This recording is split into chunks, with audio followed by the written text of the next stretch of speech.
Hi friends, అందరికీ నమస్కారం. ఈరోజు టాపిక్ ఏంటంటే ఒక 50 ఇయర్స్ ఒక లేడీకి చెస్ట్ పెయిన్ మరియు బీపీ ఫ్లక్చుయేషన్ అంటే హై బీపీ 150 అబోవ్ బీపీతో బాధపడుతూ ఇన్ఫెక్షన్స్ అంటే కఫ్ మరియు ఐ ప్రాబ్లం, చెస్ట్ బర్నింగ్ ఇటువంటి మల్టిపుల్ ప్రాబ్లమ్స్ ఉన్నట్లయితే ఒక జనరల్ ఫిజిషియన్ ఎటువంటి మెడిసిన్ ప్రిస్క్రైబ్ చేశారు, దాని రివ్యూ ఈరోజు తెలుసుకున్నాం ఫ్రెండ్స్. ఓకే, టాపిక్లోకి వెళ్ళే ముందు ఫస్ట్ టైం చూస్తే ఒక లైక్ అయితే చేయండి, సబ్స్క్రైబ్ కూడా చేసుకోవాలని కోరుకుంటున్నాను. ఓకే ఫ్రెండ్స్, టాపిక్లోకి వెళ్తే ఒక 50 ఇయర్స్ ఫీమేల్కి చెస్ట్ పెయిన్ ఉన్నట్లయితే first of all BP check చేస్తే 150 అబోవ్ ఉంది. విత్ కఫ్ ఉన్నట్లయితే general physician 1 2 3 4 types of medicine, ఒక ఐ డ్రాప్స్, ఒక సిరప్ మరియు ఒక పెయిన్ కిల్లర్ ఆయింట్మెంట్ అనేది ప్రిస్క్రైబ్ చేయడం జరిగింది. అవి ఏంటి, వాటిని యూజ్ ఏంటి, ఏ విధంగా ఉపయోగించాలనేది టోటల్ డీటెయిల్స్ ఈరోజు తెలుసుకున్నాం. This information only for educational purpose, అంటే మెడిసిన్ పైన ఒక అవగాహన కొరకు చెప్పడం జరిగింది, డైరెక్ట్గా మాత్రం యూజ్ చేయకండి ఫ్రెండ్స్. ఫస్ట్ ఆఫ్ ఆల్ చూస్తే ఒకటి రబిక్లోమ్ డిఎస్ఆర్, అంటే ఇందులో రబిప్రోజల్ మరియు డాంపర్డోన్ ఉంటుంది. ఈ రబిప్రోజల్ అనేది ఒక యాంటాసిడ్గా పనిచేస్తుంది. అంటే చెస్ట్ పెయిన్ మరియు చెస్ట్ బర్నింగ్ ఉంది కదా, ఈ రబిప్రోజల్ అనేది చెస్ట్ బర్నింగ్ను కంట్రోల్ చేయడం మరియు యాంటాసిడ్ అంటే డైజెస్టివ్ ప్రాబ్లమ్స్ ఏమైనా ఉన్నట్లయితే ఇది కంట్రోల్ చేయగలదు. డాంపర్డోన్ అంటే వామిటింగ్ సెన్సేషన్ ఉన్నట్లయితే ఈ డాంపర్డోన్ అనేది పనిచేస్తుంది.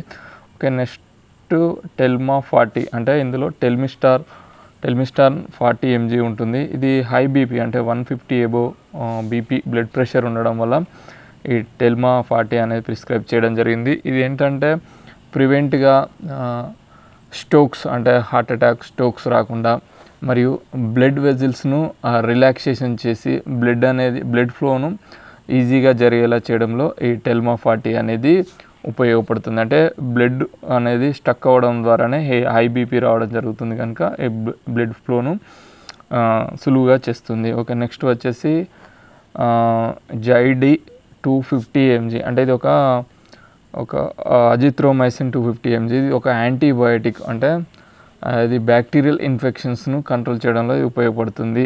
కఫ్ ఉంది కనుక చెస్ట్లో ఏదన్నా మ్యూకస్ అంటే నంజు పేరుకపోవడం ద్వారా కానీ లేదంటే ఇతర బ్యాక్టీరియల్ ఇన్ఫెక్షన్స్, ఇదంటే అజిత్రోమైసిన్ అన్ని రకాలుగా ఉపయోగపడుతుంది. టాన్సిల్స్కు కావచ్చు, స్కిన్ ఇన్ఫెక్షన్స్ కావచ్చు, చాలా రకాల బ్యాక్టీరియల్ ఇన్ఫెక్షన్స్ను కంట్రోల్ చేయడంలో, ఇటువంటి సిచ్యువేషన్లో కఫ్ ఉంది కనుక రెస్పిరేటరీ ట్రాక్ ఇన్ఫెక్షన్స్ను కంట్రోల్ చేయడంలో ఈ జైడి అంటే అజిత్రోమైసిన్ 250 mg అనేది చాలా బాగా ఉపయోగపడుతుంది. నెక్స్ట్ వచ్చేసి ఒక సిరప్ ప్రిస్క్రైబ్ చేయడం, అది ఆస్కోరిల్ LS సిరప్. ఇది అంబ్రాక్సిల్ బ్రోమాక్సిన్ కాంబినేషన్. ఏదంటే వెట్ కఫ్ను అంటే తడి దగ్గును అంటే మ్యూకస్ పేరుకపోవడం, నంజుతో కూడిన దగ్గును తగ్గించడంలో ఇది ఉపయోగపడుతుంది. ఇందులో అంబ్రాక్సిల్ మరియు లివోసాల్బుటమాల్ కాంబినేషన్తో కూడి ఉంటుంది. ఇది తడి దగ్గును కంట్రోల్ చేయడంలో ఉపయోగపడుతుంది, అందుకొరకే ప్రిస్క్రైబ్ చేయడం జరిగింది. నెక్స్ట్ ఆఫ్ ఆల్ డిజిరాన్, ఇది సినర్జరిన్ కాంబినేషన్ ఉంటుంది.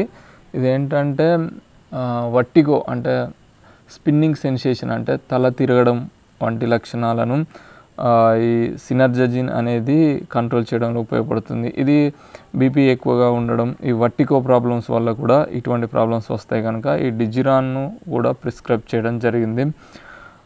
నెక్స్ట్ ఆఫ్ ఆల్ ఒకటి ఆయింట్మెంట్, ఇది ఓమ్నిజెల్ ఆయింట్మెంట్. ఇదేంటంటే చెస్ట్ పెయిన్ అంటే ఛాతీలో నొప్పి ఉండడం ద్వారా ఆ ప్లేస్లో ఈ ఓమ్నిజెల్ అంటే ఇందులో డైక్లోఫినాక్, లింసిడ్ ఆయిల్ వంటి కాంబినేషన్తో కూడి ఉంటుంది. దీన్ని ఎక్స్టర్నల్గా ఎక్కడైతే చెస్ట్ పెయిన్ ఉందో అక్కడ లైట్గా అప్లై చేసుకున్నట్లయితే ఇంటర్నల్గా ఎక్స్టర్నల్గా ప్రాబ్లం అనేది కంట్రోల్ అవ్వడం జరుగుతుంది.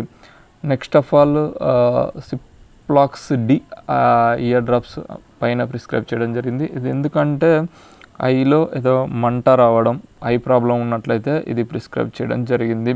ఓకే, ఓవరాల్గా ఈ ప్రిస్క్రిప్షన్ను ఏ విధంగా యూజ్ చేశారంటే రబిప్రోజల్ డిఎస్ఆర్ అనేది పరిగడుపున అంటే బిఫోర్ ఫాస్టింగ్ తీసుకోవాలి. ఈ టెల్మా 40 కూడా బిఫోర్ ఫాస్టింగే, అంటే ఇది తీసుకున్న ఒక 20 minutes వరకు ఇది తీసుకోవచ్చు. నెక్స్ట్ ఆఫ్ ఆల్ జైడి 250 అంటే ఇది యాంటీబయాటిక్, మార్నింగ్ మరియు ఈవినింగ్ ఫుడ్ తీసుకున్న తర్వాత.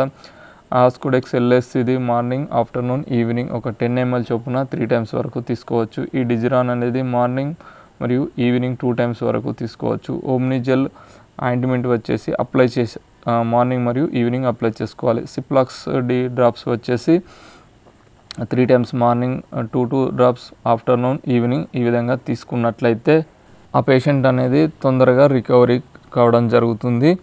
ఒక ఫ్రెండ్స్, ఈ వీడియో అనేది ఒక ఐడియా కోసం మీకు చెప్పడం జరిగింది. మీకు కూడా ఇటువంటి ప్రాబ్లమ్స్ ఉంటే ఇదే ప్రిస్క్రిప్షన్ యూజ్ చేస్తా అంటే సెట్ కాదు.